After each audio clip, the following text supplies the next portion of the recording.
ఆడవారి మనసులో ఏ విషయం దాగదు. దీనికి కారణం ధర్మరాజు తన తల్లి కుంతీదేవికి ఇచ్చిన శాపమేనా? మహాభారత యుద్ధంలో అనేక సంఘటనలు జరిగాయి. అవి నేటికీ ప్రజల జీవన విధానానికి విద్యా వనరుగా మారింది. ఈ యుద్ధం ముగిసిన తర్వాత యుధిష్ఠిరుడు తన తల్లి కుంతికి శాపం ఇచ్చాడు. అయితే పాండవులు తమ తల్లి కుంతీదేవిని ఎంతగానో ప్రేమిస్తే యుధిష్ఠిరుడు ఎందుకు శాపం ఇవ్వాల్సి వచ్చింది? మన పెద్దలు తింటే గారెలే తినాలి, వింటే భారతమే వినాలి అని అంటూ జీవితంలో ప్రథమ స్థానాన్ని ఇచ్చారు.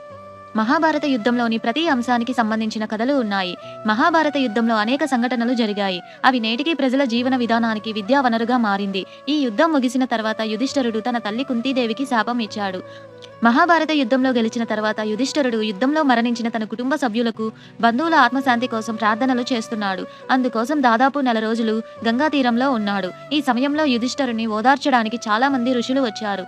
అందులో దేవఋషి నారదుడు వచ్చి యుధిష్ఠిరుని అడిగాడు. దుర్యోధనుణ్ణి ఓడించి రాజ్యాన్ని సాధించుకున్న తర్వాత కూడా నువ్వు సంతోషంగా లేవా అని అడిగాడు. యుధిష్ఠిరుడు నారదుని ప్రశ్నకు సమాధానమిస్తూ, ఈ యుద్ధంలో నేను విజయం సాధించాను.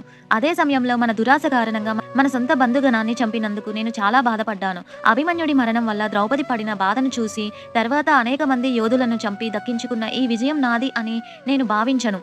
కర్ణుడు మా సోదరుడు అన్న విషయం మా 5గురు అన్నదమ్ములకు తెలియదు. అయితే కర్ణుడు మా అన్నయ్య అని తెలియకుండా సొంత అన్నయ్యనే చంపేశామని పేర్కొన్నాడు.